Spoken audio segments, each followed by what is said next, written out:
Welcome. This is the Wednesday edition of the Geek and I Podcast. We are back on a Wednesday. Jeff, you've been released from prison, and it's good to see you again. I got ankle monitor, though. I got Okay. ankle monitor. She won't let me get too far out of the house. All right, that's why you're in your special studio there. Well, I'm locked in, actually, but she lets me out to go to the bathroom.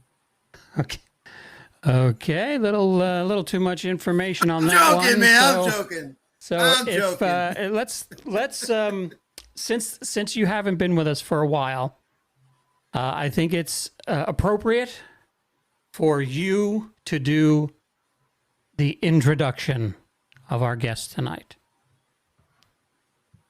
Well, he was a gentleman that saved me, man. It was like, I needed help because I had this old school controller. I love it, but I need a better solution. And so I had to send out like the bat signal, and just like Michael Keaton, this guy looked up, saw the flashing light of the controller in the air. And so let me welcome to the show the man who saved my gaming life, Mike from the Retro Game Boyz. Give it up, Mike. Hey, thank you. Thanks for having me. Appreciate it. Our audience seems to like to stop quick clapping suddenly for some reason. Mike, it's nice to talk to you. How are you, sir? I am doing well and appreciate being here. Thank you for having me on the show and working with Jeff for a couple weeks through text, just talking about it. Seemed like an exciting opportunity just to share some stories and BS about some retro gaming stuff. And looking forward to taking on and seeing what's going to happen. So, right. Jeff, how did you? What was it? How did you stumble across the Mike's website? Well, I stumbled across his eBay store first. Yep. That's where I found him. I was looking, like I mentioned earlier, literally, I was looking for an alternative because this controller here, when I put my palm of my hand playing it, the crease right here, my hands start cramping. And so, yeah, I'm getting old. And so what I did was I reached out to eBay like I normally do, looking for an alternative Atari 2600 controller. And that's where I found the Retro Gaming Boyz and their selection of controllers, and I found one. And I just did a show about that too. Yeah, Mike, how long have you been doing the controllers? I could ramble, so make sure you cut me off when necessary. I'm now in my 7th. We'll put a timer up. You could. I'm now in my 7th year of doing this. 2017 is when I started. I officially was a sole proprietorship in 2020. And then last year, 2023, it became an LLC, limited liability corporation. So 7+ years and 8,000 units sold worldwide, thousands of happy customers right now. Yeah. I did not start going into this saying I'm going to be selling controllers. So, I got a story. I could share it when you guys are ready if you want to hear it, or, you guys are the host, so you kind of lead me. But yeah, it's going on 7 years and it gets strong, and I have a pretty good following and fan base. I see some of my friends that are on the stream right now that I invited, And these are customers, Right and on. I've actually Hi, guys. grown to know them as well. Dan, there he is. Not only, I mean, they were customers, but now they're friends. These are people I communicate with through Twitter mostly. Just send direct messages, and they check in on me. Hey, how are you? All that stuff. It's like not about just, hey, send me a controller or I need something new. And it's really nice to have that type of bonding relationship with these guys. Bonding over something common like retro gaming. So what was your reasoning into getting into the retro gaming? Were you a gamer your whole life? Yes. So I have a bunch of stories on my website that possibly get, looked over, but, to make a long story short, I kind of owe a lot of this to my wife, who kicked it off with retro gaming. Went to Comic-Con in Tampa around 2015 with my kids. We enjoyed it. So we said the next following year, let's take mommy with us. So she came with us. And as she would say it's a little too much weird for her, but she enjoyed it. One of the favorite parts of going to Comic-Con is the retro gaming rooms they have there, and all the computers are set up, and the arcades and the old consoles. So my two daughters and my son and my wife, we all went in there and we're looking around and we're playing and stuff. And I see a table, and it's got everything laid out on there. And there was a Sega Master System, which was my first console as a kid, not the Nintendo, the Sega Master System. And it had the 3D glasses, and it was awesome. And I looked at it and I said, oh my God, I had that when I was a kid. I don't know what I did with it. I probably sold it or something. I don't know. It wasn't there. I never had it. I mean, after, I don't know what happened to it. My dad could have got rid of it. Who knows? So I said, oh my God, that's awesome. I remember having that. My wife's like, buy it. And I'm like, what am I going to do with it? Forget it. So then we went off to another part of the table, started looking at some stuff. And about 5 to 10 minutes later, my wife comes over with a box. And it's the Sega Master System box, that white box with the, the grid on it. And she goes, here you go. I said, it was like, nice. I don't know how much it was, like a couple $100 at the time. And she's like, I was like, are you kidding me? Are you shitting? What? So then I take it home. Obviously I set it up and I'm hooked. So now I'm like trying to look for all the games of yesteryear. So now I'm on eBay and I'm buying everything. Been there, done that. And you can see so far. I mean, that's just half. All right. There's stuff on the shelves. I got another thing over here and another thing back there. I started buying everything, and I had to get this and I had to get that. And, it was crazy. So then, parents moved from New York, came down to Florida, and we always saw them on the weekends. And eventually I started building up a pretty good collection. I was like, I wanted to, show my dad the stuff we had as kids. He bought us the 2600, went like 1979-ish, I guess. And that's another story. But I wanted to share that moment with him. He was getting up there in his age and stuff, and he was just a little sickly. And I wanted to hook it up, and I wanted to play Atari 7800 and the Coleco. And if you guys remember the controllers from the 7800, the Pro Stick, it was like this, and the ColecoVision was like this. My dad had rheumatoid arthritis, and his hands were pretty much, I'm saying mangled, but disfigured, and his L was shaped like a thumb, his thumb was shaped like an L. So he couldn't really hold the controller, and he couldn't experience that moment of nostalgia with us. And it was a little disheartening. It kind of, my son was there. He was younger at the time. We were like playing, games with grandpa type of thing. So I was looking at, alternative controllers similar to what you did now on eBay. And I took an old NES controller, and I had a kit that me and my son were working with little robotics and stuff like that. And I was like, let's go into what I call the retro gaming graveyard, which is that box. Everybody's got it. If you have a retro game collection, it's a box of old crap that you can't get rid of, but you might need it one day, whether it's wires or old controllers or plastic parts. I still got the RF shields for the ColecoVision and the 7800s after modding them for AV and stuff, thinking one day maybe somebody will need an RF shield. So I grab all this stuff and I create a controller, modding an old Nintendo controller to work on the 7800. And that's not anything really new. I'm sure that it's been done before, but I did it. I have a small electronics background. And I even got the first video of it on my old YouTube channel under my name of my son playing the 7800. And it was a Choplifter. And basically that controller was just the old Nintendo controller, and it worked with 2-button games on the 7800. I gave that to my dad, and he was able to hold the controller and use it, and even press the buttons. Kept the controller looking the same, right? Yeah. It was just like that. Wiring. That was the first controller like I sold. It was all like yellow and shit. It was just like the old type of, just colored controller. But you configured it to this end, right? Right. I configured it to a DB9 cable. I forgot to mention that. So back in the day, so what I would do is then my dad, after he said, because you got something here, because you put something on eBay and see if you sell them. And I said, all right. So I put one on eBay and it sold. So that same person who bought it on eBay, I don't know who it was. Some people are still with me, actually, since I started this, that by the way, but somebody bought it and said, can you make me another one?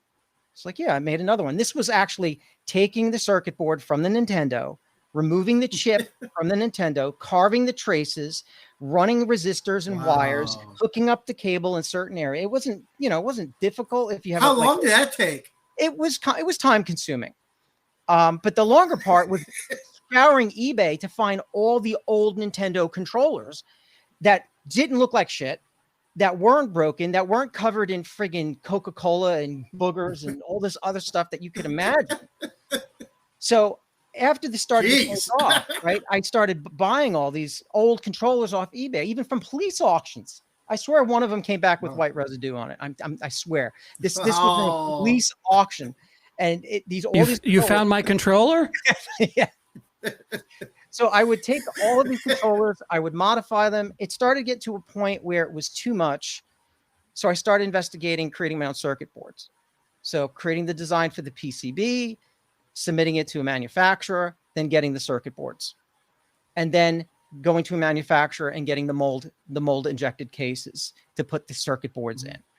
And then that started a relationship with vendors, distributors, different relationships with electronics companies, basically just down there buying parts, cable manufacturing, did all that, started doing the controllers. Then I needed a style on it. And then we started doing vinyl decals.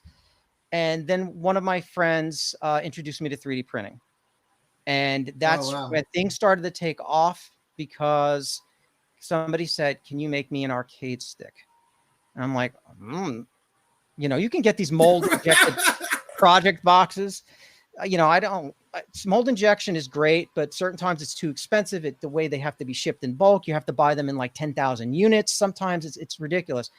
So I started out with 3D printing. I'm not going to save you the story on how many 3D printers I went through until I got to the one that actually works today. And then I started creating enclosures for arcade sticks. And that evolved from a 7800 2-button arcade stick, a single button or two single button, like a joystick. I don't have them on my site anymore because they're too time consuming, and I'm specializing in only so many arcade sticks right now. But then that evolved into Atari 5200 arcade stick, Vectrix analog arcade stick, Intellivision arcade stick, ColecoVision arcade stick, manufacturing custom keypads, wire harnesses, all that type of stuff to make assembly streamlined, right? So create the enclosure, then start assembling with the arcade sticks, the buttons, the wire harnesses, the circuit boards, all that type of stuff, and then perform that assembly. And it just evolved. That you could just hear from, this is going from 2017 to 2024. And now I have basically like a factory in my home, so to speak, if you will. I have two or three workshops. I saw what you had, man. Well, the video you've been sharing, that's a really interesting video, and I actually include that in the show I did. But let me ask you this question, though. Yeah. So, as you guys know, if you've been watching the Collector Zone, I picked this up. Mm-hmm. Mike, this is a great controller, but you include some stuff. Now, always do. One is a, let me see here. That's a smooth directional. So you get like a little extra pad thing, which is cool. Yep. Where are these red things for? Those just extra buttons. Figure out. Those are extra buttons. They're just, see, what happens is that I have a surplus of extra parts. Well, and I where's it go, though? Huh? I didn't Where hear do you. those Jeff. buttons go? I mean, you keep. Oh no, Where they're do just buttons extra. go? They're the white buttons. They're just replacements Oh. for the white buttons. That's all they are. But they're red. Okay. Yeah. I see what you're doing. Okay. So what I do is, Right. and even in some of my newer ones, I'm including additional contact pads and silicone pads. Now I could take all this surplus and throw it up on my site as like, oh, here's an upgrade kit or replacement buttons for your Nintendo controller. But I just give it as additional parts that maybe somebody wants to fix another controller with, or some people actually like to switch the buttons. They like to have Yeah. 2 different colors, stuff like that. So I just I can include see those that. extra parts. And the directional pads, some people, those thumbsticks are manufactured. I don't print those. I get those manufactured from a I company. love these. But how Yeah. much would a second one cost if I to replace that, break it or something? Probably like $4 or $5. I only add another $2 onto my controller. When I look at my profit margins, when I do this stuff, anything I add to a controller, I usually add my cost to it just so I stay in the same profit margin. Okay. So when I started adding, like for example, it was $39.95, and then it cost me $2 to make. It's expensive to get those things manufactured. I would have to buy them probably in thousands, but those I buy in hundreds, and it cost me $2, $1 for the thumbstick and $1 for the directional pad. So I just tacked $2 onto the price of the controller. So I could sell those separate. Well, I'll pay that. I mean, that's a decent price. Yeah, because I was shipping pretty is hard probably on this. more. I've been really hard on this. Oh, it's solid. I'll definitely. We'll talk after the show. Okay. Sorry. No, it's all good. Oh, so bringing me. Oh, John, I'm sorry. Go ahead. You had because I had a couple more questions. Go ahead, John. What is the length on the time it takes to print a controller? Okay, so that's a good Now, point. you said you have a couple of 3D printers? I have actually 6. I have 4 Prusa 3D printers, which is like the best printer I've ever used. I have a Bamboo Labs X1C, which, if God forbid anybody watches this, I'm not having a good experience with it. I'm not a fanboy of it. But that Bamboo did print that Robotron gift I gave you. So it does. When it works, the Bamboo Lab. And then I have a Viper, which is like a budget 3D printer. So everything that I do from the square controllers are mold injected. Those are created from a manufacturer. The Robotron controller, for example, this is Jeff's, by the way. I got to mail this to you tomorrow. This is 3D printed, dual stick, mold injected buttons, 2 10-foot cables. There's a base here. It takes about 5 hours to print. And then this little part here on the top takes about, I print 2 at a time, takes 4 hours. And that's slow today by today's standards on some of these printers, because now a lot of the printers can produce a lot faster prints, which the Bamboo is supposed to do for me, but we can talk about that on another show. So I stick to what's tried and true, and I know works, and I get the quality. I mean, Jeff, when you get this, you're going to see how smooth this is. I improve a lot of my processes. I'm going to be honest. I produce things, people love them, they work them, but as years go on, I get better and better and better with the quality, so I met you at the right time. Well, I would say for the Robotron, I constantly improved on this. I mean, this is so smooth for 3D printing right here. I'm like, it's just look at me touching it. It looks badass, man. No, but it is. So something like that, John. 4 or 5 hours for certain parts. The Atari 5200 arcade stick base takes about 10 hours. The Intellivision arcade stick base takes 14 hours to print. So I start these print jobs in my workshop, which is, I have one workshop over here behind that secret door. Basically, that's a shelf. You open it up and there's my other workshop in there.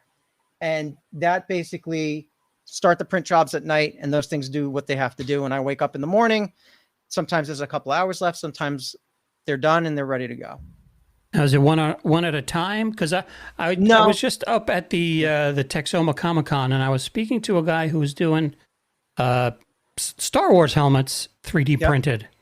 And I saw a video of his machine, and he's able to do like 6 helmets at once, because he's got his shop and his machine is so big that it's doing like 5 or 6 at the same time. He could have one of those conveyor belt ones. There's machines that have like a rolling conveyor belt, that can do, multiple prints. So it's possible it's doing something and then moving it and doing something and then moving it. I mean, I've seen the conveyor belt ones that can do like a sword.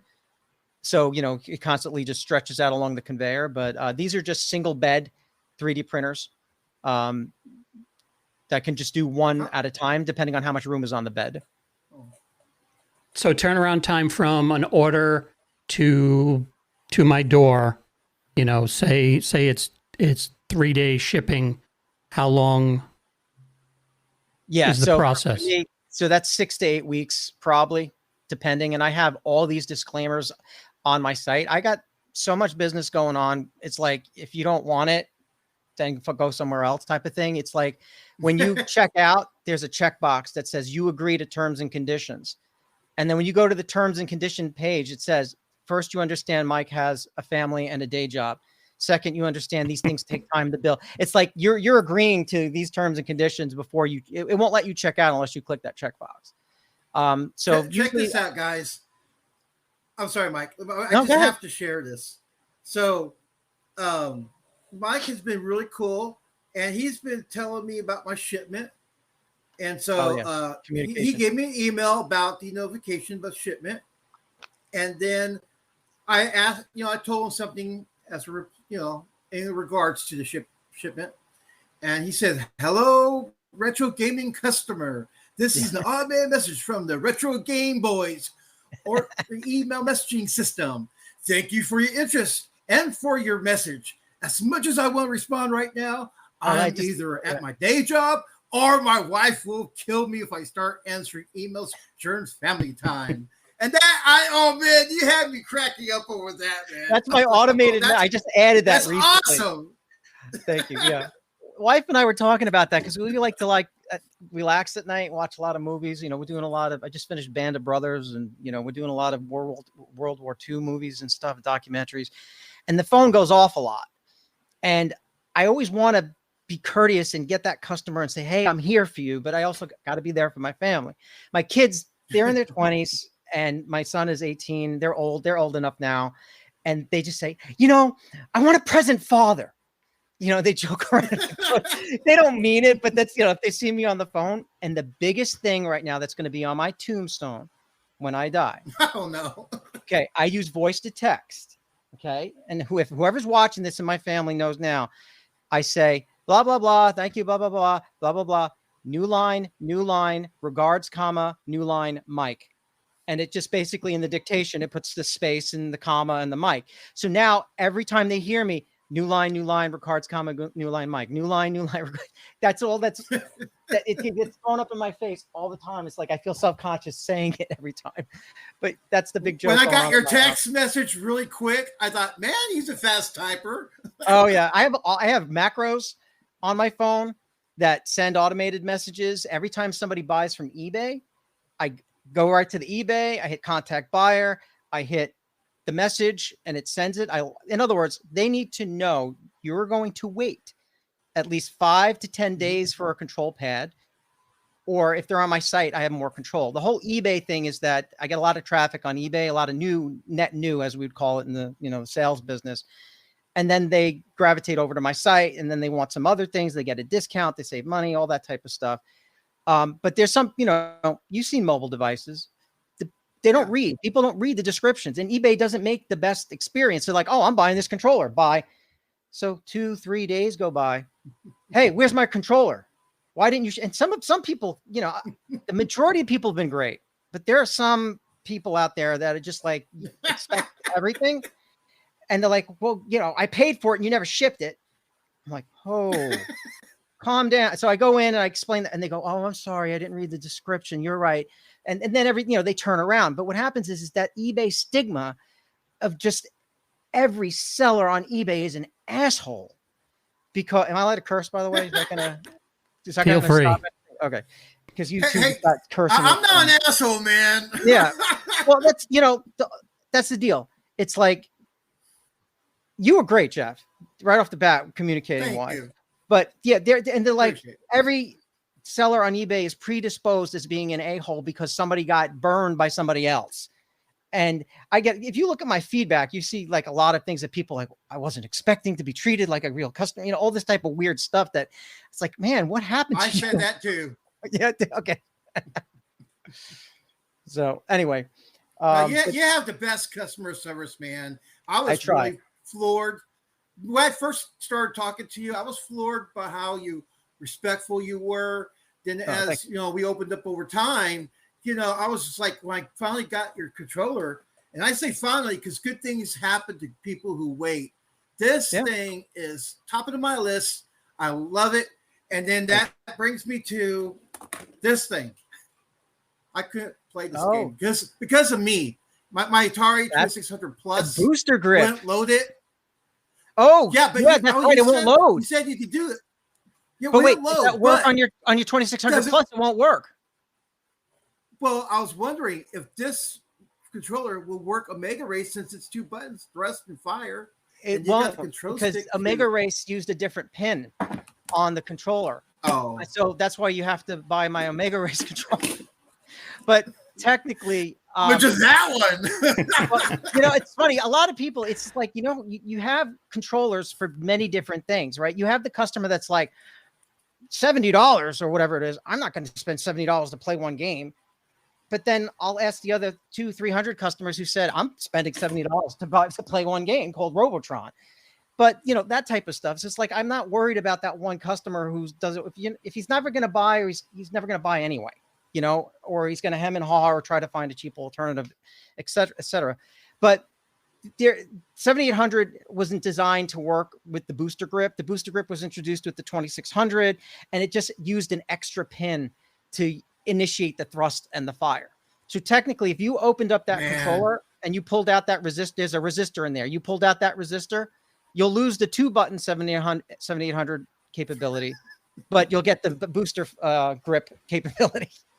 I did build one with the switch, and it was just one of those things that just takes so much time.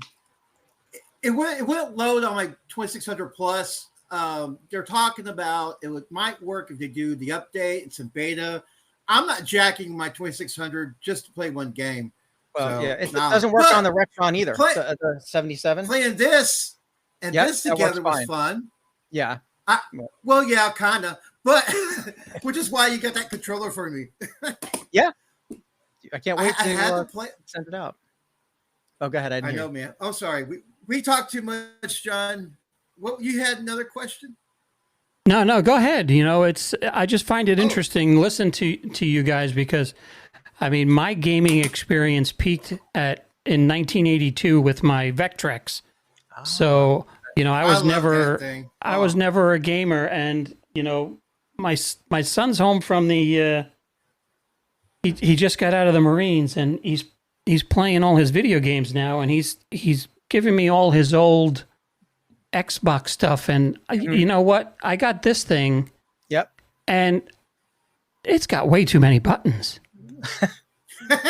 It is way too. That's because we started out with shit like this, man. Yeah, give me a button and a stick, and I'm happy. This thing, I can't figure out how to turn the darn thing on. Yeah, the center X. I know that much because of my son. You have to see my son just play. You know, he does a lot of, I guess, open world type games like Fortnite or Apex. And I can lose my life playing the game. He uses his keyboard. World, man. I don't know. He's on the keyboard. You know, he's like with his hands in his mouse, and I'm like, I don't know how the hell he's doing this shit. It's like he's like, Dad, I want you to play, and I'm like, I can't. They drop me in a zone, no weapon. And then I got to scrounge for shit. I got to try to find my own gun. And then by the time I find a gun, I'm shot and I'm over with. I'm like, Jake, this is not fun. You know, I just give me an old school game. I tried streaming The Last of Us because I enjoyed the TV show. So I said to myself, you know what? Let me try the game. Yeah. So I get online and I start streaming the game. I can't climb over this fence. It took me 45 minutes to climb over a fence Yep. And finally, I just said, good night, everybody. I can't do this. This is I fast forward. Yeah, let me- I couldn't go any longer to watch that pain. right over here is my gaming experience. It's Galaga, Yep. Pac-Man, and Galaxian. Yep. And that's it. It's a joystick and a firing button. Yep. And I could play that all day long. Yeah, and you have lots of fun with it. I created this arcade over here with like a multi-cart type setup in it. I was going to ask. Yeah, and It looks like it's it's got a actually trap a on there, real- right? It's got a real Area 51 board in it too, so you can play Really? light gun games on it as well. Nice. So yeah, there's a board. So there's a board you could actually split the. It's got a The Pandora camera box board, you in it. mean? Pandora Oh, okay. box. But then the Pandora box is hooked up to a JAMA board also, which is the actual Okay. board from the actual Area The 51 arcade. game. So yeah, if I pulled this apart, you'd see a bunch of boards in there. So I was like, this is like if you just want to play, your Neo Geo, your Sega Genesis, your Super Nintendo, your Nintendo, they sell these all-in-one unit type things. And you just, Yeah. or even the old school arcade game, you just select the game, hit a button, and you're done. Maybe the most, John, is 6 buttons right in front of you. You can handle 3 in a row, right? You know what? If you, How were you at Street Fighter? I'm horrible. Street Fighter uses a lot of buttons. I don't play Street Fighter. I Mortal was the Kombat? worst. I was the worst at Mortal Kombat. Just button smash. That's what I would do. My nickname in the arcade was Fatality because Toasty. I was always dead. I thought And- I'd finish him. Hey, finish him. How you doing? That's right. Well, I was going to ask you, Mike, what kind of arcade machine that you have back there, but you just answered my question. this Now is- you still have my address if you don't want it, What was that? Oh yeah. Well, I said, hey, you know yep. what? My address if you don't want it. It takes up a lot of room. That's actually a Z-back cabinet. It was Wow. a Street Fighter cabinet, believe it or not. So all these buttons were No, covered. I could see and that. There was holsters here, up in that area, and I converted it by adding all the buttons and stuff in the light gun, so I could get it to work with the light gun game. But it was actually a Street Fighter cabinet when I got it, and then I had it wrapped by a company that did the signs, stuff like that. You can see. Oh, you have it on wheels? Oh yeah, I Okay. put it on wheels to make it so I Nice. could be able to move it. That's smart because those things are heavy. Oh man, yeah, getting this thing home. So is ridiculous. this is the future of Retro Game Boyz, right? No, that Arcade machines. if I'd have to quit my day job to just focus on that alone. That was a lot of work, getting all that stuff up together. I'm old school No doubt. electronics, old school small electronics. I just got lucky that everything in there worked, including that monitor, that CRT. Wow. I have a friend that I'm not good like you. that has the Raspberry Pi. Yep. And it has the vector graphics Star Wars in it. Yeah. What would it take? Is that something that would be able to be made to build a desktop version of the controller for that with You mean the the buttons yellow? on the Star front Wars? and the triggers and, make it. It would be a pretty, decent feat. I mean, it's an analog type stick. So, getting the right resistance, what they call the potentiometers and, for the axis, and then creating the, the gimbal and all that other type of stuff. I mean, it can be done, and it's been done as far as, there's a number of models available for yokes and, sticks and stuff like that. It's just more of the electronics, figuring out the electronics to make it work. It's also translating the input or using what's called like a USB encoder.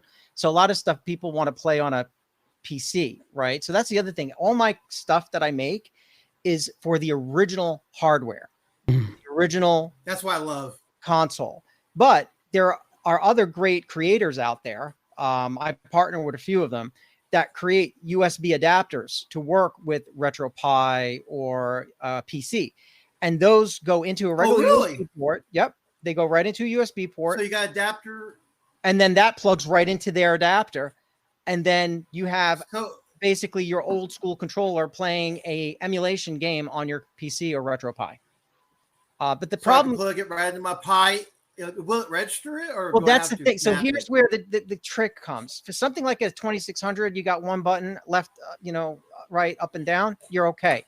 But when you start going into like ColecoVision and television and then registering all the key buttons, there's a keypad mapping software, right? So like, for example, regular. I saw that on your website, I think. What was that? Where did I see that on your website? There was 5200 9. Oh, that's the keypad. If you're talking about the keypad for the arcade, I see that. Yeah, I see that keypad there. Okay. Yeah, that ColecoVision key mouse module. Oh, the keypad module. Yeah, that's just for the original hardware. But as far as the USB stuff goes, you have to be able to translate those inputs so the computer would understand it, and that's where you need the software to do that. And that's what these devices will do. But there's something called firmware and cores and all this other stuff that has to be part of that setup. So you have an emulator that has a core for the operating system that it's going to use for the console. Then you have the hardware for the USB that's going to do the translation and the encoding of the stick movements and the buttons. So, for example, Mr., which I don't have right now, but that's just like a big emulation. You guys on the stream or people who's watching might know more about it. I know, for example, one of their cores and their firmware does not support these USB emulation adapters 100%. So, for example, somebody tried it with my Coleco arcade stick, and they were able to get every other button to work except pound or something like that. So they had to get in touch with the person at Mr., and then Mr. had to get in touch with the person at whoever made the adapter to plug it in. It was just like not everybody's talking at the same time. So if it doesn't support it, you're not going to get 100% compatibility. So you're at 90% compatibility, you think, right now? Or? Yeah. Well, at that point, it's out of my hands. I mean, if it works on the original, yeah, if it works on the original, and somebody wants to get it to work with the RetroPie, I'd be open to knowing how you got it to work and what hardware you used, and let's exploit it, just to share it, just to, for the information sharing. Because right now, I don't think anybody has gotten a successful emulation to work that I'm aware of. Even like, for example, in television, I have a couple of old Intellivision emulators on my PC. I have an adapter that works with my Intellivision arcade stick on my PC, but the emulator doesn't recognize the adapter or the mapping of the configuration. So it's it gets. I didn't think about that one. Yeah, because I have a RetroPie 4 I just recently got. So I was thinking about doing a new build, and I got all these ROMs that I already have files. I'm just trying to figure out how would your adapter work with that. I guess maybe, because that depends, like you said, if the game will accept. It's up to the adapter to be able to work with the operating system. That's basically, one of the guys. The adapters needs to talk. Okay, I see it now. I get it now. Yeah.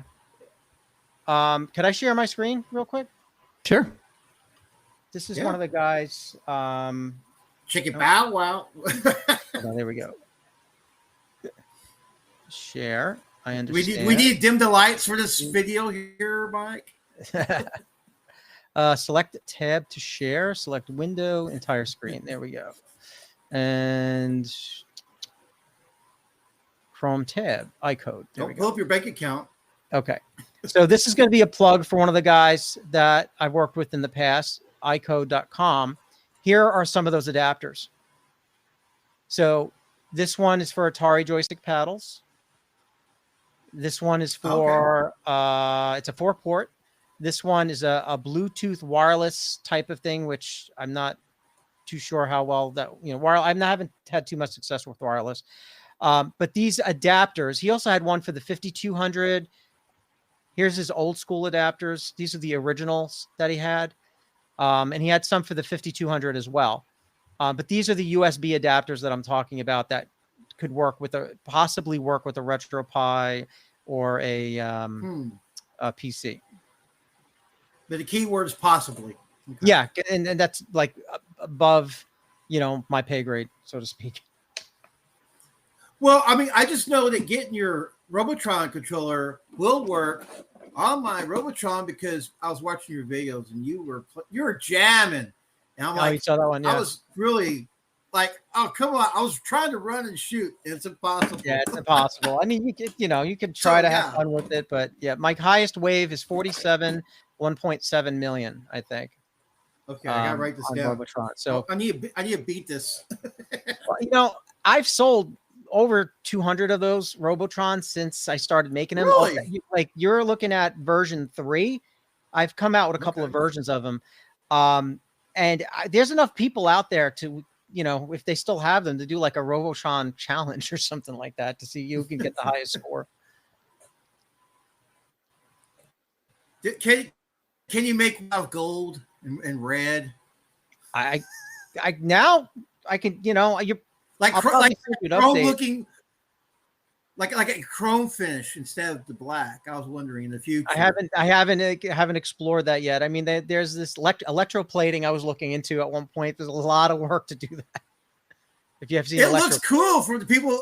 I seen one video. It was a brief one, and it just looked really cool. And they said that they were going to do the 3D printing this type of, I guess, stuff they're using. I don't know what it is. I don't know what 3D printers use. Oh, you mean the filament? I know it's not ink. No, the filament. Yeah, the filament that's used. They're coming out with different filaments that can do a level of sheen and gloss. But the problem is it has to do with speed and temperature, and you'll get different sheens. Depends. So you have to dial in the settings right, but it is possible to get like a mirror finish as long as the filament supports it. So now on something like this, what all the controllers are doing. Okay. Oh, go ahead. What cool. the overlays, is that just a sticker that goes on that? No, or so this is something new that I'm experimenting with. So I only got this piece of equipment in January, and I've only been using it we're talking about a little over a month. So I have Photoshop skills, Adobe Illustrator skills. That is a ninja skills, knife skills. Sure, a whole bunch of different types of skills. It's got a set of skills that Liam Neeson's going to be scared of. Exactly. Certain set of skills. Yeah. That is a it can't be a sticker because this doesn't feel like a sticker. Okay, man. so Jeff, what you have there is a 3D printed inlay, 2-color 3D printed inlay. Okay. So at the time, it was really good. I was like, damn. Yeah, depending on speed and the diameter of the nozzle and the settings that you're using and you're dialing in, you can get a certain level of detail. Well, I was amazed by the way it felt and looked. I mean, it was. Mm-hmm. I was just blown away. Like I said, when I first looked at it, I was like, "Oh, no way!" And I was trying to do the video while thinking in my mind, "Holy crap!"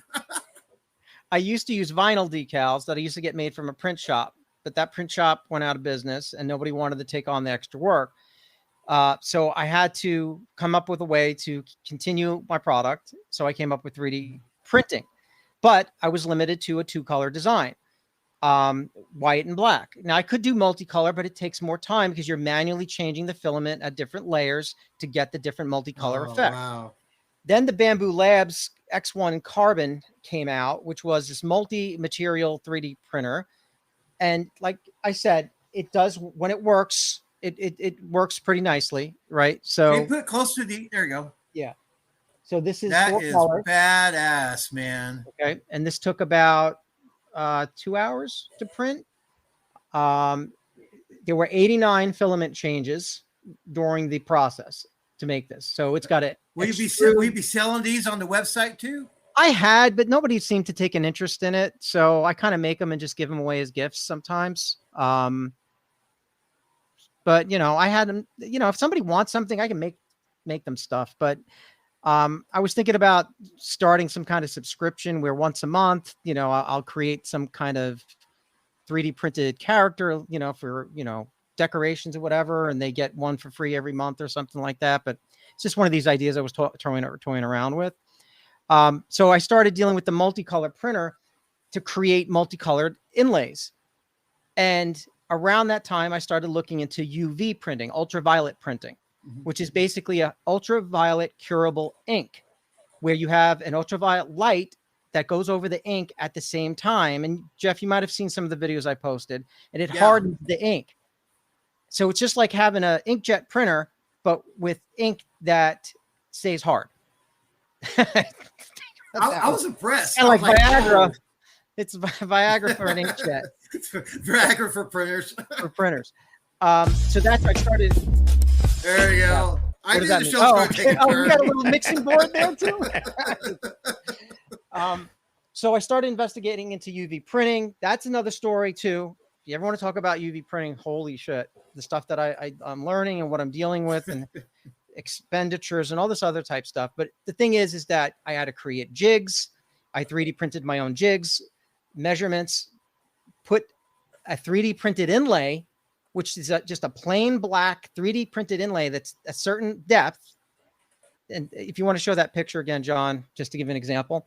And then I go into Photoshop, and some customers, I try to stay away from using a lot of like trademark and copyright type stuff if I can. But sometimes, I was wondering.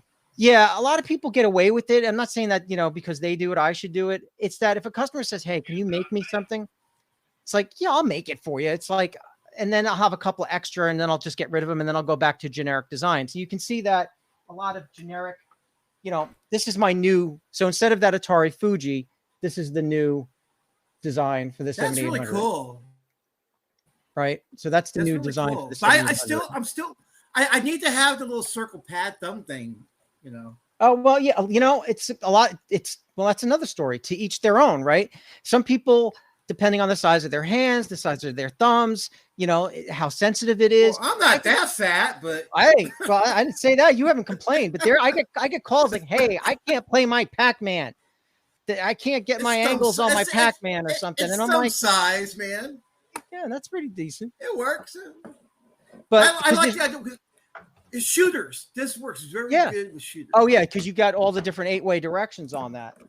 Yeah. I have something here. So for example, here at Sega Master System, I made it look like Sega Master System, but it's not using Sega. That's cool. Okay, but it's kind of mocking up the Sega Master System brand.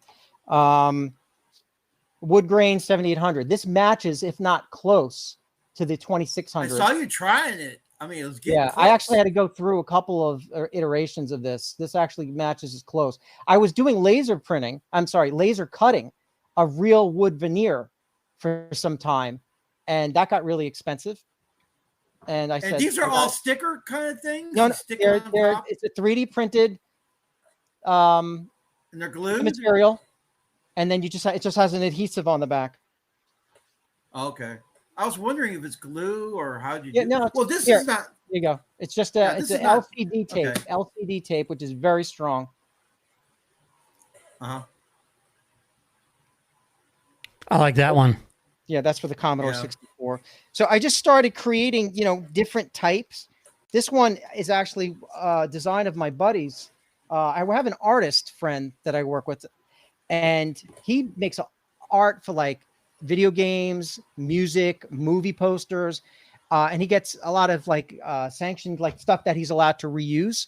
So he actually creates a lot of custom artwork. So that one there you go. That skull on the right. Yeah, that was pretty wicked. It's his artwork, and then I just mixed in some free domain skull bones. Hey, and you can put a Terminator face there, Yeah, you could do anything. I mean, but the point with that is that now I am creating designs and printing them using the UV printer on these faceplates. That's one of his designs too. That was like a Star Wars Ahsoka design that he made. But what I'm finding out that, and I mean this respectfully, it's just that some people, they don't care about the custom, awesome graphic type. They just want the simplest of, designs that are retro, So it's like, I was thinking about going into this, head first, and let's do all these great, crazy designs and stuff. And I'll start out, and those other designs really aren't selling. Nobody's really picking up, but the most basic ones they like, And then here I come around and buy this. Yeah, this is great. But I love this. I love this. The design. I mean, like I said, I was like, going, man, this is not probably got one of the last ones. Yeah. I saw it. Look, this is how I met Mike, John. So he had this. I was watching it, and it disappeared. Oh, that's right. And that's why I reached out to him, like, hey, man. And he, of course, did his thing. if you feel that layer on top of that control pad, you'll notice that the black is raised. So that's a 2-layer print. Yeah. Yeah, the 2-layer print basically puts down a layer of white, and then it beeps at me, and I got to run in there, and then I switch to filament, and then I do a layer of black, and then it's the black goes around the white. That's how that's done. And there's a little, even best practice to get that to work. Yeah, I was like going, man. Even the little arrow buttons kind of feel. Yeah. Yeah. That's because it's got a smaller diameter. Oh, okay. Well, I just gotta say, I think I can game better now. That's awesome that you have that. After I couldn't play this one, after I couldn't play this, I was like, oh, we're gonna play some Snoopy, and I swear I could shoot. Well, it could turn like on a hairpin, like when I did my Empire Strikes Back, shooting at walkers. Because this joystick right here, dude, you go flying. We were playing Empire Strikes Back, and I was oh no. I got some other news too. Like another people on this who were watching this. You want us to do a drum roll? Yeah, go ahead. It's not. It's just a. John, do you got a drum roll? Do a drum roll. Okay. I didn't make a joke. There we go. All right, I'll go again. Are you guys familiar with Champ Games? Are you familiar with Champ Games? Okay. So Champ Games is pretty well known in Atari age, and they have a Facebook page. They create ports. You can probably look it up on the site, John, if you got that stuff at your. I think it's champgames.com. I don't. Maybe not. Nope, that's not. I know more on the Facebook page, but the reason I'm bringing this up is they create ports of different games. And they sell them as like cartridges and box art and all that other. And so you're like, it was like an Asteroids version. There they are. It was like, Okay. Did they do that Asteroids version that looked like regular Asteroids, but 2600 that moved better? Possibly, I don't know. They have a lot of them. The games that you see on the screen here. So I actually had a robot war theme. So I worked with John Champeau, who's the owner, and I'm going to be creating approved artwork for his controllers. I mean, for my controllers for his games. So they're going to. Are these games going to be able to work on it? They work on Atari 2600 plus. They should. Not the plus. I don't know. They should. I mean, if they don't, because homebrews sometimes don't work. That's a good question. I got to ask John. I haven't gotten that far into the conversation. My assumption is that it will, or they're going to make sure that it works. But my point being with that is that I'm going to be creating controller plates for his themed for his games that are out there. Okay. The other thing I wanted to mention is that they have games that are 2-button Atari 2600 games. So if you're not familiar with that, there is a homebrew or there's a hack that can use a Sega Genesis control pad with and play 2-button games. So for example, back in the day, Spy Hunter, right? You needed a second controller plugged into the right port to, use the oil slick or the smoke. Well, somebody created a hack of that game that works on like a Harmony card or an Uno card, which is like a way of doing, like SD carts and putting them in your actual real console. And you can put those games on there and play the actual Spy Hunter game with 2 buttons and on one controller. So they have games like that as well that they're porting over. So old school games from the arcade that use 2 buttons can work on the 2600. And I actually have a controller like that. That is on my site. It's called the Joy 2B Plus controller for the XEGS, which is the Atari Computer System game system. So that's an actual 3-button controller. 3 action button controller that will work with homebrew games and hacks as well. And they're called hacks because they, converted the game to work with multiple buttons versus the way it used to work with the original. But that's something. I have a few ROMs like that. I had a few ROMs that are original.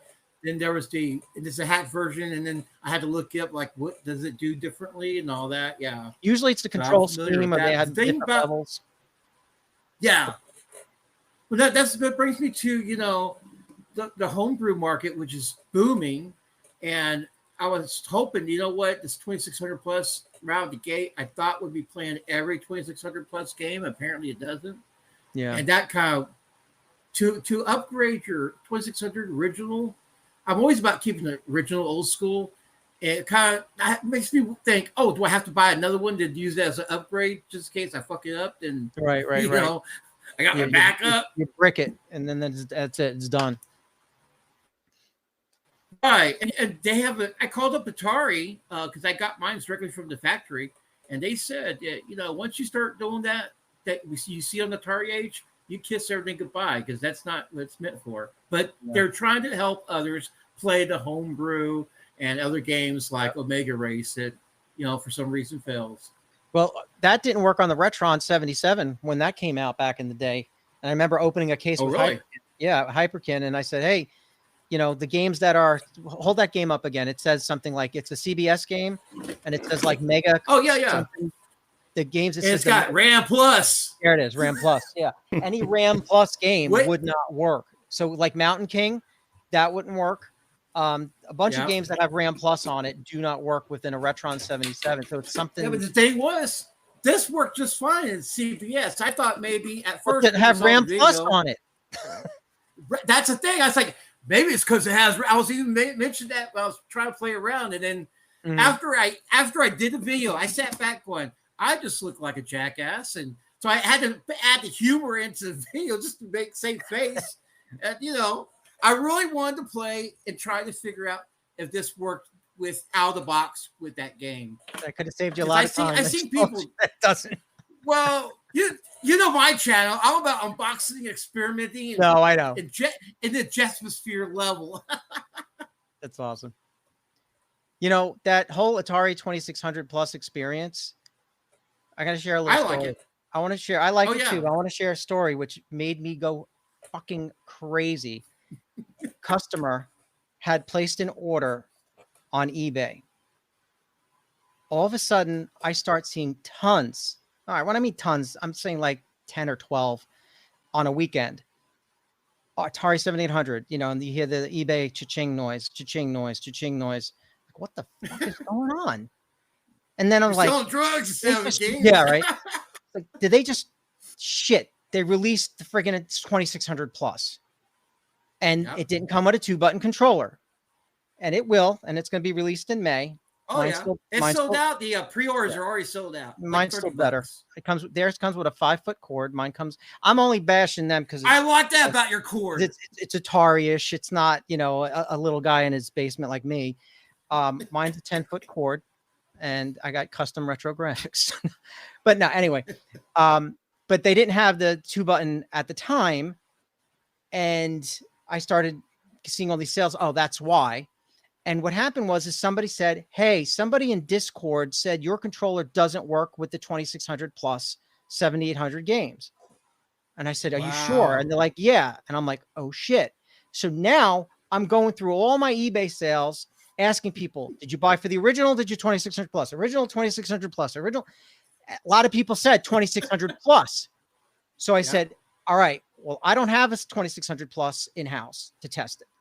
So I don't know if it's going to work or not. I've got a report that it's not going to work. Do you want me to cancel your order? Or do you want me to wait? Out of 10 orders, 2 people said cancel. The other 8 said, I'll wait for you. I trust you.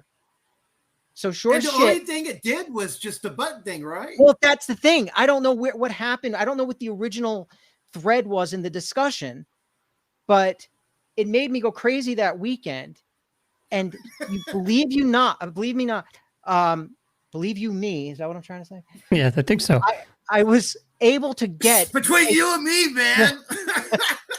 I was able to get a 2600 plus ordered.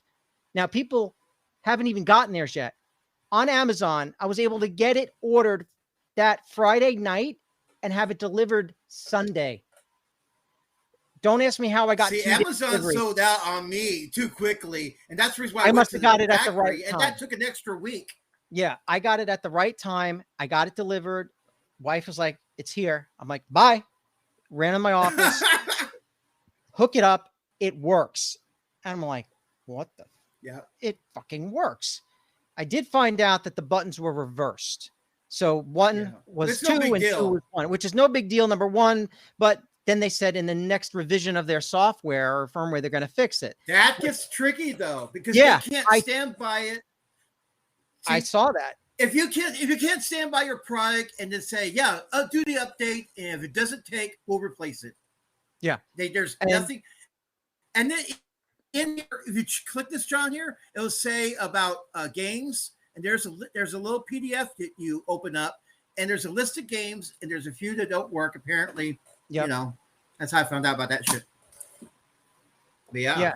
Well, that was it's a great system. I love it. I like it. I love the HDMI capability. It's like I do take a break every now and then, and I'll plug it in and I'll play it on the LCD. I like the idea. What's the one you play the most? Robotron. I do like Robotron. What's it? It's badass. The challenging brilliant. Level, one robot, one person. That's it. What's your best score? That's when you get to those brain guys, that's where you rack up Yeah. the extra guys. So when you get to the levels with the brain guys, that's where you save all the people. Okay. I don't know if you guys ever watch American Dad. Francine is the blonde with the pink dress. There's tons of those humans that have the pink dress for the kids. You have to say, I call them the Francines. You have to save all of those on that level. That's how you gain the free guys, because you are going to get killed on that level. You ain't doing it on this one. That's no, for you're sure. not doing it on that one, without a doubt. I get a lot of requests to build a dual stick arcade stick for Robotron. So I might not. Well, my At Games does that. So I mean, unless you're talking about plugging it directly into the 2600. No, I'm talking about plugging it in. Like, so for example, here's the ColecoVision version. Imagine a stick here and a stick here, and but I just, I like the idea of doing this. That to me is comfortable. It is. And that's what I was like. I was like holding up the old school PlayStation, going, "This is if Robotron just looked decent on the PS1." I think the PS. There's no. I take that back.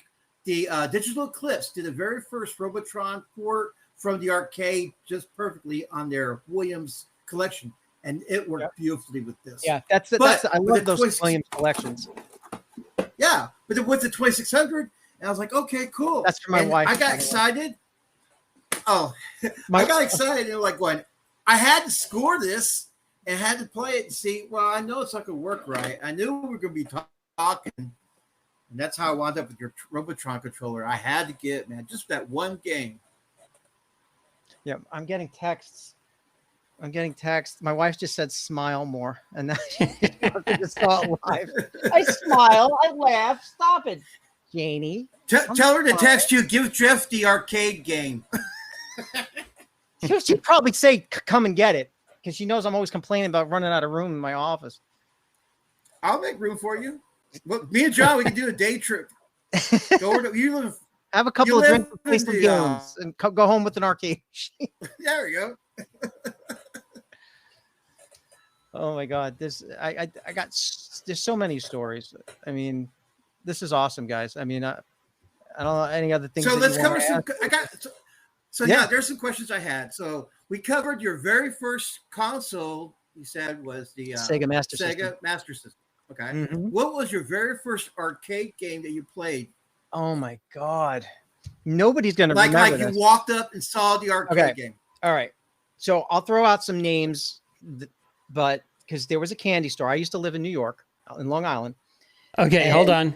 Oh. That's where I'm from. That's John's That's my territory. Where on the island? Right, so we're going to break it down slowly. First, we'll say Suffolk County. Okay, gotcha. All right, then we'll go into Babylon District. And Okay. then we'll go into Village, Lindenhurst. All right. My wife is from Lindenhurst. I grew up in Smithtown and then moved to Bay Shore. That is insane. My wife and I got married and we moved over to Islip at that time. We were right around the corner from the Peter Pan Diner. Oh my God. I know my wife's watching right now saying, oh, you got to be kidding. That's off of Sunrise Highway. Used to go there all the time. Yep. That's insane. Damn, John. probably went to school with you at one point. Maybe one of my friends might have. You're probably lost brothers or something. Oh, somebody responded. Mom said wrong. I don't know what that is about. I guess the girls are watching. My daughters are watching too. So the first arcade, so we had a candy store up the block from us. That was back in the day where Mom would say, here's 50 cents. Go buy me a pack of Parliament 100s. And, little 8-year-old walking up the block to buy a pack of cigarettes for his mom. It was legal. Yeah, Kids could do that. Nobody asked that thing. And I would play the arcade game in there. Now, the first one that comes to mind, I mean, look, there's Pac-Man, there's Donkey Kong, all that crap, right? But there was a game called Radical Radial. Anybody even remember that? I didn't. Okay. So basically it was like a shooter, but the tire was rolling, but it was still stationary on the bottom, but it looked like, and the screen was moving. And it basically had obstacles that you would jump over and enemies that you would fight. And I loved the shit out of that. I'm talking about when I was a kid, like you said. That candy store, for years, I would go to that, and it evolved. And then they got Dragon's Lair. Oh, I love that. Did not get me out of that store unless I ran out of money. I mean, until you That's actually exactly why you look. Oh, there it is. Stop playing Dragon's Lair just for that reason. Oh wow, it looks like a spy hunter kind of thing. Yeah, I guess you almost like a spy hunter if you think about it. But this was like my first arcade game I remember as a kid. If you want to even go way back in the day, John, see if you could bring up Starfire by Eddie E-I-D-Y Etsy. It was basically like a space fighter where you're like in a cockpit and you have to target enemies, and the enemies used TIE fighters from Star Wars. Yep, there it is. This I remember 1978. So John, Massapequa Timeout Arcade in Massapequa Mall. I don't know, Sunrise Mall. I don't know if that sounds familiar to you. Talk about rip-offs from Star Wars. Sunrise Mall, the Sunrise Mall in Massapequa. That's where we used to go quite a lot. When I was a kid, I was in Smithtown, so I went to Smithtown Mall. Yeah, Smith Haven. Okay, and most of my arcade gaming was done at the Modell's. Oh God! Before it became a sporting goods only, it was a department store, and I used to get my hair cut in the back. What was your first arcade, John? It was the probably Star Wars. Star Wars arcade. Was your first? Yeah, love that too. That was your first. That's a really good looking TIE fighter, though. But it had nothing to do with Star Wars franchise. That's what oh my God, it has TIE fighters, and I used to think that was the ship from Battlestar Galactica. If you remember that, that's a blatantly a Viper. Yeah, there's that looks like the spaceship from Stargate too. It was just. But this, I remember my dad. I was sitting in, it was like you actually sat in this. It was like a cockpit type, sit-in game, and I'd sit on my father's lap, and I remember playing this. So your dad was a gamer. He entertained us. He wasn't a hardcore gamer. I have a video of him. I'll share it with you guys later. I don't even know where I could find it right now. He's playing one of my first arcades I built. He was playing Space Invaders, and he was getting like all crazy at it and stuff like that. I'll try to find it later. It's really, really funny. But yeah, he bought us our first Atari, and I remember it's one of my stories on my site. It was for Christmas, but he had to test it to make sure it worked. So we would have it for Christmas, and he goes, "Don't tell your brother, don't tell your mother." And I remember we had a coffee table, we had one of those Zenith TVs, with the dial on it, and like dark at night, and he turned it on, and we played Combat, and I was just like, "Oh wow, this is amazing." And then he said, "All right, we got to pack it up and put it away." I'm like, what are you talking about? So you hid this gaming system from your mother until for Christmas. How long? I think it was had to be like maybe a month. Yeah, it was like he got it like with a store back then. You wanted to play with it first. That's what. Oh yeah, well please, I do the same thing with my kids. We got to test it, make sure it works. Yeah, there you go. Well, I was saying my first game system was the Vectrex, and we got it we got it at a Stearns. I'm drawing a blank on the name of the town, but it was closer to Shea Stadium than not. Mm-hmm. And I can remember being in there, and when we bought it, do you guys remember the old TV show called Gargoyle? It wasn't a TV show; it was a movie called Gargoyles. I remember It was a cartoon. Not the cartoon; it was a movie, and I remember live action. Yeah, it scared the hell out of me, and they were playing this on the TVs in the. Oh, okay. I remember the character from it. I'm looking at the picture now on the internet. It scared the shit out of me as a kid. Yeah. Okay. And I didn't know that was from a movie, but okay. Yeah, that's. I got my Vectrex at the Stearns and Gertz. Stearns. Yeah, Stearns. Okay. Yeah. How much was it? Do you remember? Oh, I didn't care. I was finally getting a game system.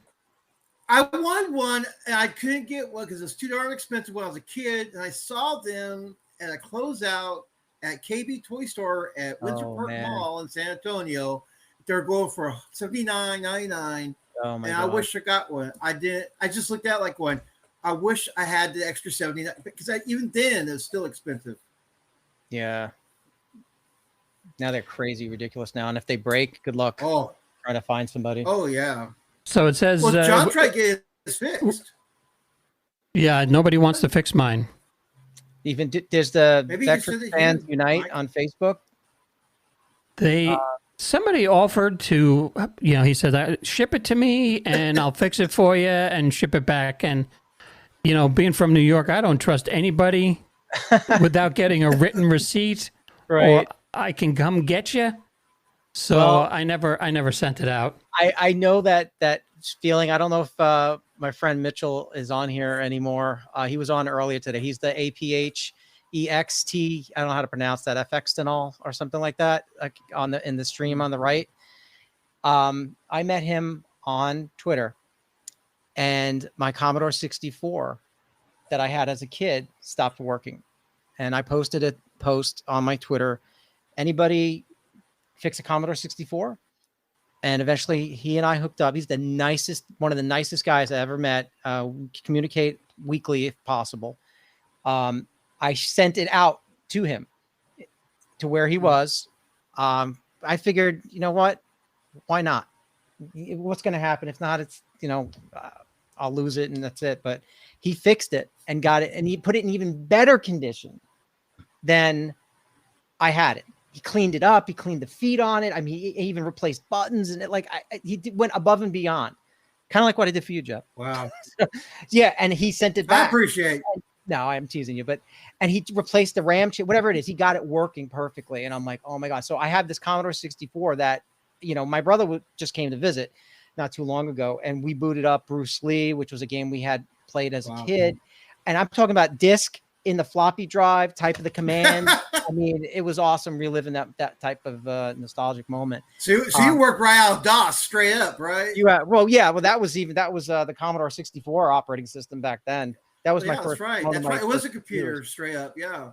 Yep. Because see, I had one of those Tandy TRS 80s. Yep. I saved up. Well, I was saving up for trying to get some sort of computer. They were super expensive, and then I have neighbor to say, hey, you're helping me a lot. I just want to give you this. And it was a old school Tandy.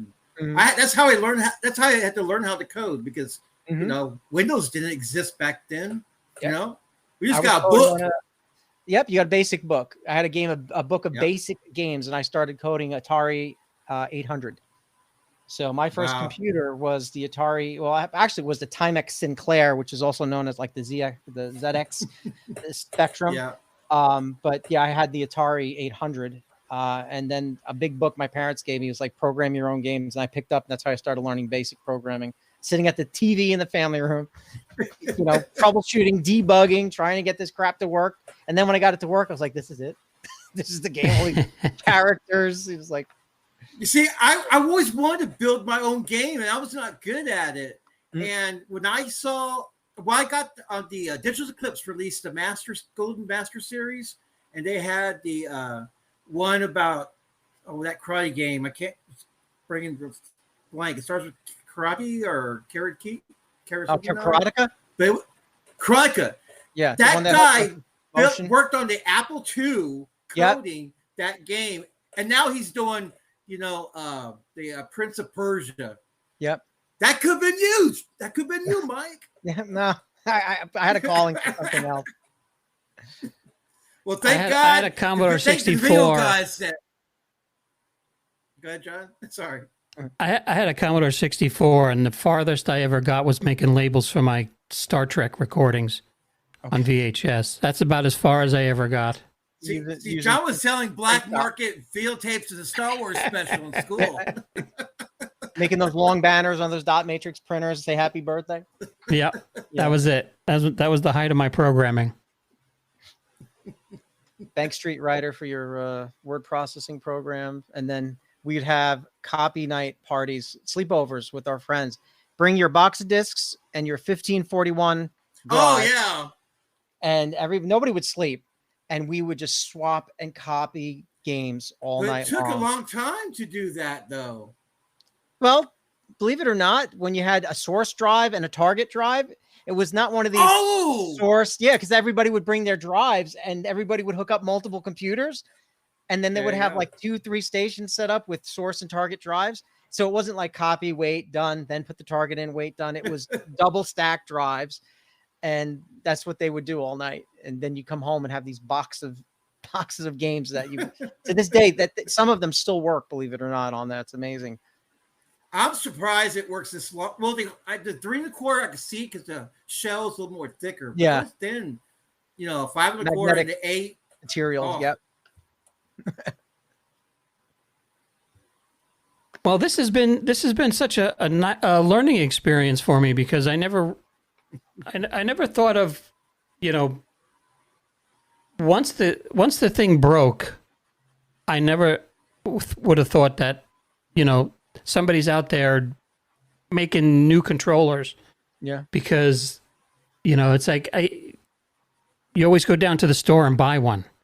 Yeah. But to be able to see what you're doing with the 3D printing and the quality that you're putting out, it's really cool. And thank you thank you for coming on. And Jeff, thanks for and customer service.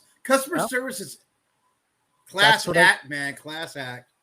That's what I try. It's like this is a side hustle, right? My main job is marketing, technical marketing. But since it is a side hustle, it's one of these things where it's like, I want people to know that I care about them, right? It's not something that it's just like, I'm trying to make sure I grab every bit of profit that I can and not care about the customer. It's less about profit. It's more about making relationships. If you and I didn't have our talk, Jeff, like we had, I might not be on this podcast with you guys, and just and meeting. You would never met a fellow New Yorker too. Yeah, that too. And hopefully maybe I'll have another opportunity to come on just to BS with you guys about something else. I mean, just doing stuff like this is fun, right? This is not about making more sales for me. This is about just fraternizing. Well, before we wrap this up, John, because I know you're trying to wrap it up, I do have two things I need to talk to Mike real quick about. We'll keep it short. One, I want to really thank all the guys who came aboard to watch the video and also commented. Thank you so kindly for you guys. Warms our heart just to have people around who's like-minded. But Mike, the question I have for you before we end the show is, I know that this is a side hustle. I always was thinking, is this going to turn into a family business? What is the future of Retro Game Boyz in your mind that you're going to leave behind in your legacy? That's a very good question. It depends on financial situations where I got to take care of my family, right? It's just like every day I would be like, I can't quit my day job because I won't have benefits and retirement and all the other type of things that go along with it.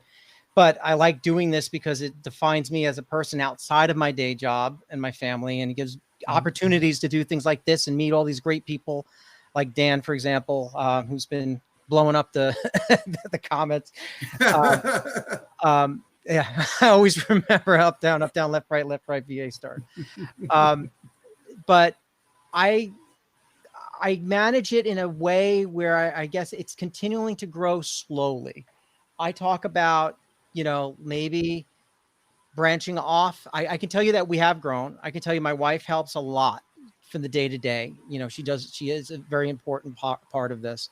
A lot of parts prep and, getting things ready. So I do a couple hours before work in the morning. I do a couple hours after work in the evening. So things are ready for me to go so I can get these orders out faster.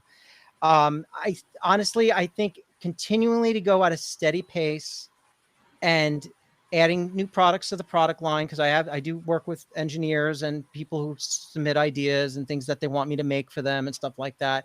So I think it's just going to continue on an even keel until I get to a point maybe where I'm financially stable enough where I can say I'm going to do this full time, where I don't, maybe let's just say 3 years from now, and kids, you don't have to leave. I'm not telling you to leave.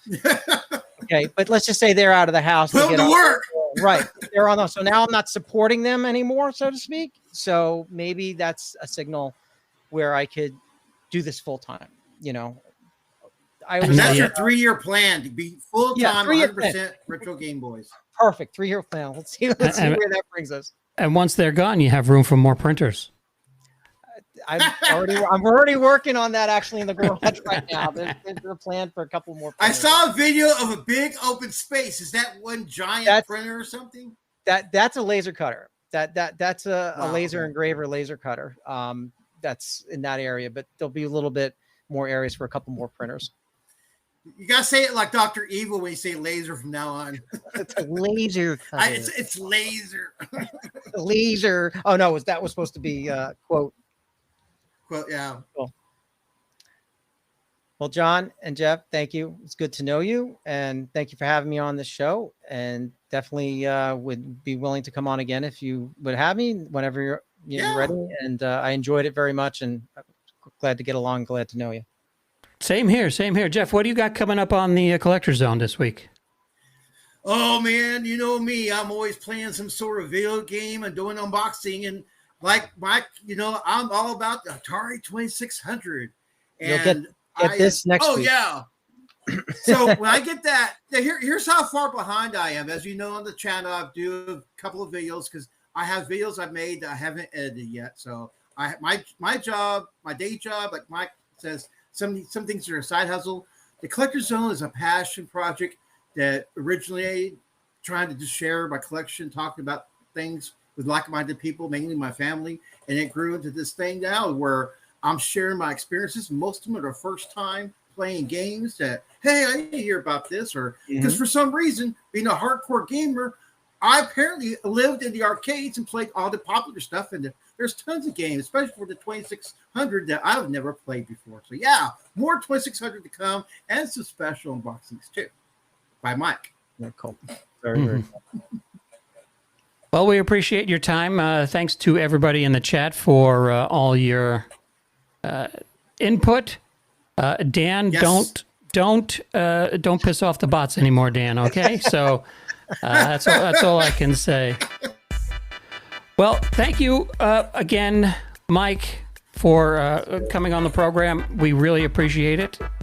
Anytime you have something new that's coming out, feel free to stop by. Oh, yeah.